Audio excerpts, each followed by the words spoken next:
We're reacting to the new survivor called Escapologist. Escapologist? Yeah, I gotta say it really weirdly every single time. I have no idea what they're gonna do. I am assuming they might have the ability to like escape the rocket chair, or maybe something to do with the exit gate. But apart from that, that's my only guess. So I'm interested to see how strong they are. I have seen someone say that they might be strong. Okay, let's pause here. A failed escape act left Ephraim Wise with a wound that would not heal. He looks cool. He does look cool, yeah. What kind of wound would give him, like, dinosaur spikes? What's this little item he has on the bottom left here? Little image. Death-defying escape. Okay, he looks cool. Oh, so he has an item here. Is that one of the... No, it's not. Is that one of the things that they use in churches? It did mention something to do with faith, right?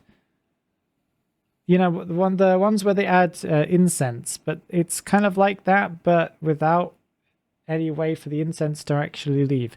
He also got, like, chain marks on his hands. Okay.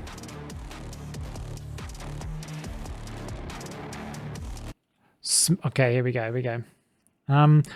Trait number 1. Oh, it is. Yeah, so smokescreen. The escapologist carries a thurible. Is that what they're called? When thrown, it creates a smokescreen with an outer radius of 16.9 meters and an inner radius of 11.8 meters, lasting for 15 seconds. The smoke greatly reduces visibility. Okay. Survivors near the smokescreen are hidden from the hunter's detection. So you can't see...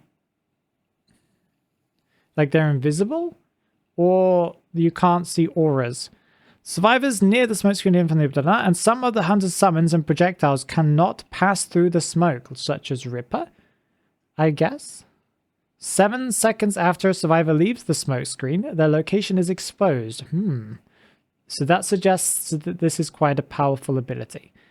Even though I'm unsure, like until I see it happen, it doesn't sound too powerful right now. Except for, I guess, the fact that it can block something. That's kind of cool. The escapologists leave no footprints while near the smoke screen.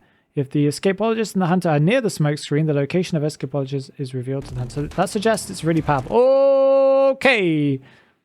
That's a big area. I was not expecting that chunk of area. It's also like... How is this a smoke screen? This is like a dome thing.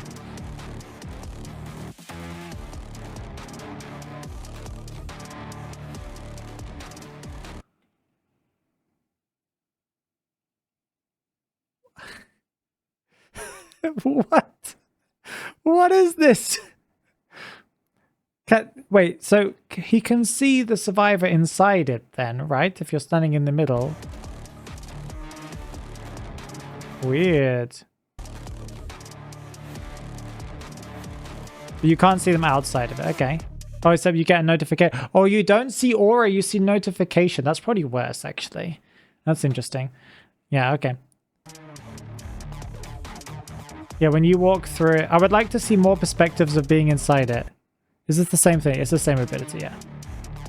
Okay. That's an interesting ability. It lasts for 15 seconds, and that's pretty cool. I can't process how useful that is because I don't know. This is one of the first times I've sat back and just been like, how good is that? Is that good? I don't know. So weird. Okay. External trait 2, Escape Act. When a thurible, whatever it's called, is placed near a rocket chair, if a survivor is put on the rocket chair, the escapologist can activate the ability... Wait, so placed, so not thrown, yeah? The escapologist can activate this ability within 5 seconds to transfer the survivor to another rocket chair within 38 meters. The rocket chair's timer pauses during the transfer. After being transferred, the survivor cannot interact with the rocket chair for 6 seconds, so giving the hunter enough time to possibly teleport or blink there or warp there. Okay, so it's not like an instant perfect rescue or whatever. Survivors in the basement cannot be transferred using this ability. Oh, wow. That's a massive nerf. That last sentence is there is crazy. But I can understand from a hunter perspective. So Okay, so if you put this down here, let's watch, let's watch. Well, he selects it too. Wow, that was a crazy teleport there. He teleported like a couple of meters away. Locked, locked, locked, locked, locked, locked, locked, and rescue. Okay. Can he do it for himself? He can.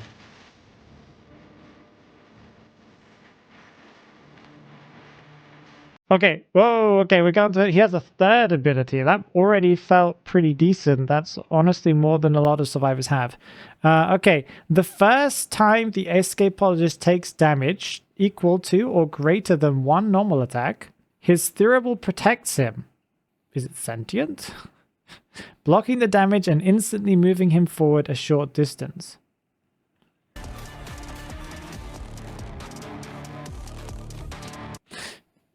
That's powerful, but at the same time, that's the most stupid ability I've ever seen. The other two abilities were like, cool, that's cool. This one just feels like they had to add something else. And they were like, well, we want to make sure he has an extra hit. So let's just make it so he teleports a few steps forwards if he gets hit the first time. This feels like an afterthought just so they could add an ability that's strong, but have little effort as possible. It blocks terror shocks. Oh, wait, it did say one or high. So it just blocks anything, so it's just a guaranteed.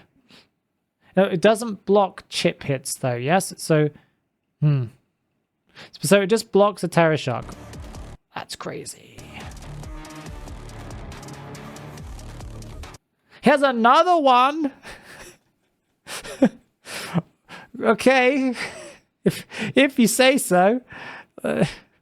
Look at all these older characters now. It kind of feels like Gardner feels a little weak now, doesn't she, with her 2 abilities? This guy's got 4. Anticipation. Okay, thanks to his heightened awareness. That of course he must have. Oh, this is like a passive. The Escapologist obstacle vaulting speed increased by 10%. This guy's crazy. Whenever any survivor is ballooned, the Escapologist can continually see the location of all survivors. Okay, and can always track survivors being carried on balloons. That's so random. However, this constant vigilance reduces his decoding speed. So he has a debuff of 15%, but he has a vaulting speed buff of 10%. And he has the smokescreen. And he has kind of a better Embalmer ability. Like, his bit, it feels like it's stronger than Embalmer's for, like, during a normal match. Because you get to select exactly which chair they get teleported to on the fly, you know, like... Because Embalmer has to predict where they're going to get chaired. He doesn't care. He knows where they're going to get chaired. And then he can just teleport them somewhere else. And they're still on the chair. So there's no way of them getting hit. And he can tank a hit. And he can vault 10% faster. And he can see everyone. And even see people when they're ballooned. What is this? Well, I guess it has to be... No, wait, no. I forgot. He has to have his canister thing, his thur or something, or whatever it was called, thimble thing. He has to have his thimble next to the chair, right? It has to be next to the rocket chair, so the hunter can choose not to put it there. Okay, so that weakens it. Okay, that ability is not as broken. It's not just a default. Okay, 1 second. We'll rewatch in a bit. Okay, maybe that ability is more niche than I thought it was. That's why he has the tank ability, so he can go and put it next to the chair and tank a hit, right?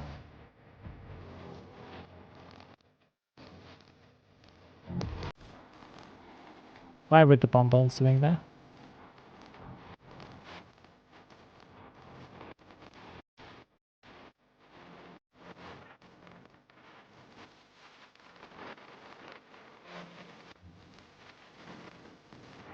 The bombs don't go through, okay. That's interesting. The explosions do, though.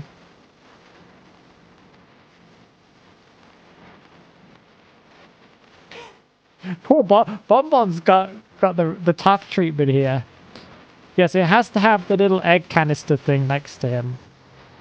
Like next to the chair, yeah. Okay, so the whole teleport chair thing seemed broken, but at the same time, like how many of those things can he put down? Can he go around every single one at the beginning of the match and just put like dunk, dunk, dunk, dunk, dunk? Yeah, the little canister has to be next to it. So how many of those does he have? It's the same. Like how often when a gardener is in a match, does gardener actually get to break the chair? Well, how often in matches do you see gardeners getting anywhere even near the chair? You know what I mean? It's like the idea is that you have to go to the chair that someone's going to be put on. You need to drop this and then leave.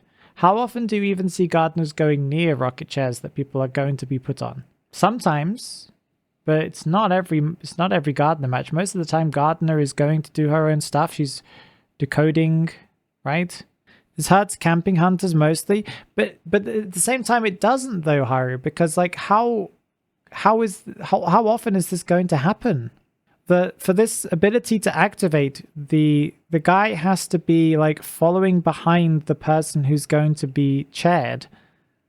You know, the person who's being chased down, and then he has to guess which chair they're going to and then place it. That's such a wasted amount of time. Like if it happens by accident and you're lucky, then that's great because, you know, they're nearby where you're kiting, but you could do it the second time. Yeah. The thing is, Haru, though, again, is like the person gets bonked on the chair.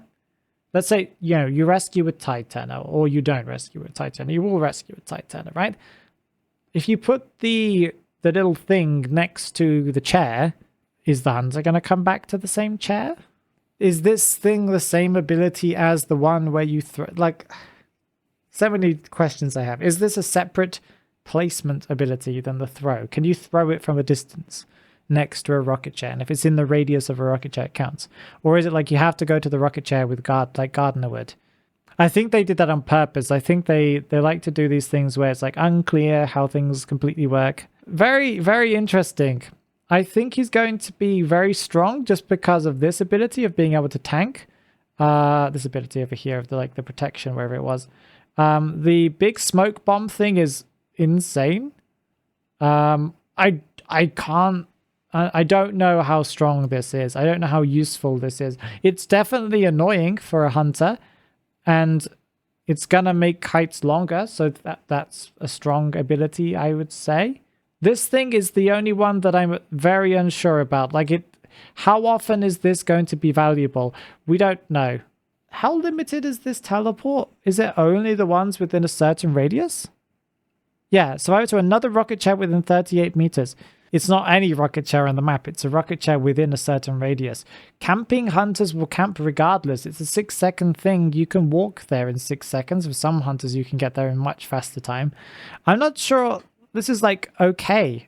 He didn't place them. It's passive. No. But he does have to place, he has to place the thing on a rocket chair though. And the survivor has to go, well, at least from the description here, it says, when a thurible is placed near a rocket chair, this happens. English translation, the fact that we have an English translation and not the, it makes it unclear, right?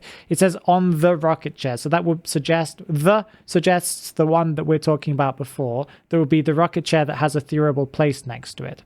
Well, it says when a thurible is placed near a rocket chair. So upon putting a thurible next to a rocket chair, that rocket chair, because it says the rocket chair that a survivor is put on, then this ability activates where you're able to teleport someone from that rocket chair with the thurible to any rocket chair within 38 meters. So I'm not sure how good this is. Again, we don't know until he's tested and people are messing around with him. So I'm just telling you what I understand from this text down here. From the texts that's down here, and with my having never played him before and being a noob player that I am, my understanding of his abilities as the text describes it down here is that it's a pretty useless ability. It only happens sometimes. Maybe this is a super crazy ability that always activates all the time without any, because it's always, there's no condition. You just use the ability whenever you want to. If that's the case, then it's pretty good. I'm still a little unsure of the value of teleporting someone 38 meters away.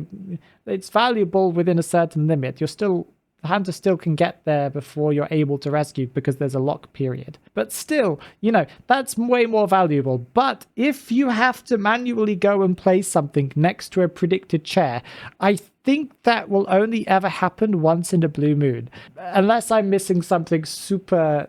Maybe I'm like, oh, maybe it's super easy to place them or something. I don't know. But my understanding of this text is that it's not too amazing.